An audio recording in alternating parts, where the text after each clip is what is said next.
Happy birthday Ruhi. Thank you.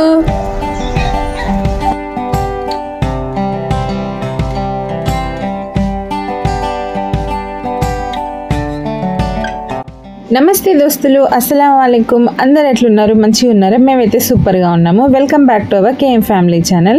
So మీరు ఇక్కడ చూస్తున్నారు కదా, ఫుడ్ అయితే ప్యాక్ చేసి పెట్టున్నాము. ఎందుకంటే రీసెంట్గా మా రూహి బర్త్డే జరిగింది. సో మా రూహి బర్త్డేకి కొంతమందికి అన్నదానం చేస్తే బాగుంటుంది, అందరి బ్లెస్సింగ్స్ కూడా తనకు ఉంటాయని నేను అనుకున్నా. అందుకోసమని ఒకటి లెమన్ రైస్, ఇంకొకటేమో స్వీట్ రవ్వ కేసరి అయితే చేసి అందరికీ పంచిపెట్టాము.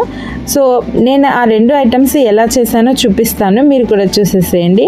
సో మరి ప్రాసెస్ స్టార్ట్ చేద్దాము. ఇక్కడ ముందు నేనైతే స్టవ్ వెలిగించి అన్నం వండడం కోసం ఎసరు అయితే పెడుతున్నా. సో ముందే ఎసరు పెట్టేసి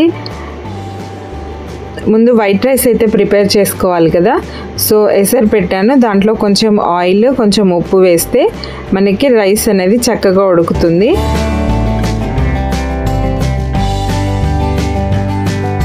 ఇంకొక వైపు డ్రై ఫ్రూట్స్ మా అర్షి అయితే కట్ చేస్తుంది, స్వీట్లోకి ఇంకా లెమన్ రైస్లోకి కూడా. అలాగే నిమ్మరసం అయితే అత్తమ్మ తీసి పెడుతున్నారు. ఇంకా ఎసరు వచ్చేలోపు నేనైతే బియ్యం కడిగి రెడీగా పెట్టేశాను.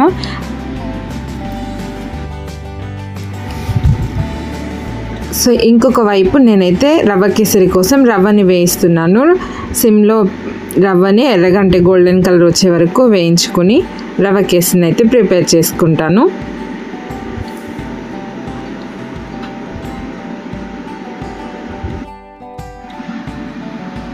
సో ఇక్కడ నేను ఎసరులో బియ్యం కూడా వేసేసాను. ఆల్మోస్ట్ అన్నం అయితే రెడీ అవుతుంది.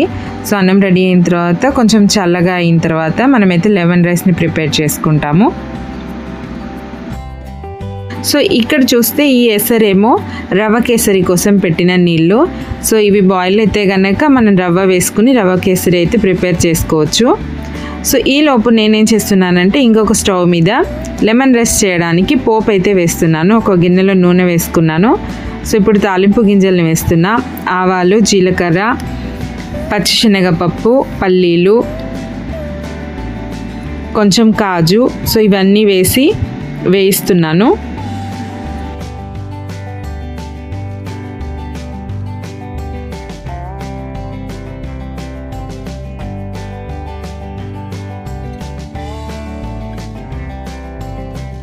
సో ఇక్కడ చూడండి, ఇవైతే చక్కగా ఫ్రై అయ్యాయి. ఇప్పుడు ఇందులోకి నేనైతే ఎండుమిరపకాయలు యాడ్ చేస్తున్నాను. ఎండుమిరపకాయలు, కొంచెం పచ్చిమిరపకాయలు. సో ఇవి కూడా చక్కగా వేయించుకోవాలి. ఇవన్నీ వేగిన తర్వాత ఇందులోకి కరివేపాకు యాడ్ చేసుకుందాము. సో కరివేపాకు అయితే యాడ్ చేశాను. ఇప్పుడు ఇవన్నీ కలిపి ఒకసారి చక్కగా ఫ్రై చేసుకుందాము. ఇక ఇవి ఫ్రై అయ్యేలోపు మనకి రవ్వ కేసరికి ఎసరైతే వచ్చింది, అంటే మరుగుతుంది. దీంట్లో నేను రవ్వ యాడ్ చేస్తున్నాను. వేయించి పెట్టుకున్నాం కదా, సో ఆ రవ్వని యాడ్ చేస్తున్నాను. ఇక మన లెమన్ రైస్ పోపు అయితే రెడీ అవుతుంది. ఇందులో ఇంగువ ఇంకా పసుపు యాడ్ చేస్తున్నాను. మన లెమన్ రైస్కి పోపు అయితే రెడీ అవుతుంది. దాంట్లోనే నిమ్మరసం కూడా యాడ్ చేస్తే పోపు రెడీ అవుతుంది. ఇంకొక వైపు రవ్వ వేసాం కదా, అందులో షుగర్ కూడా యాడ్ చేశాను. సో ఇది ఇప్పుడు ఇంకా అడుగు అంటకుండా బాగా చక్కగా కలుపుకోవాలి.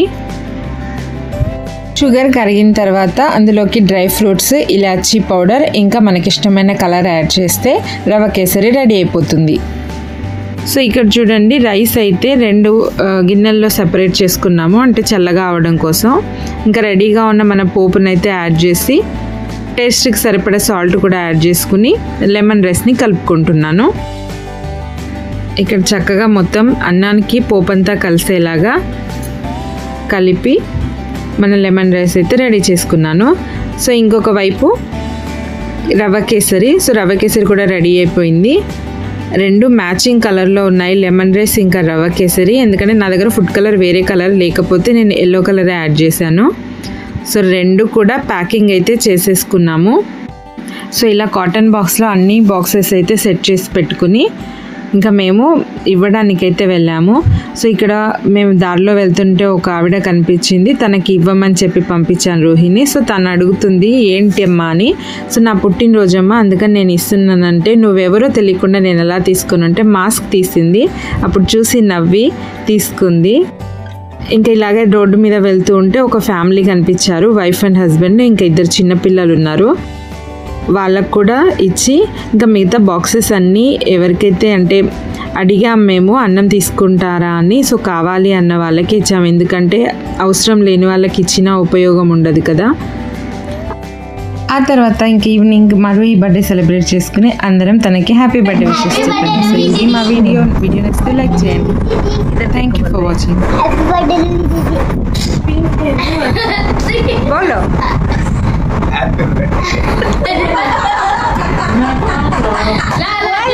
Happy birthday Ruhi.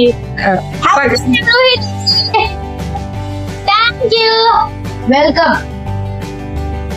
Happy birthday Ruhi.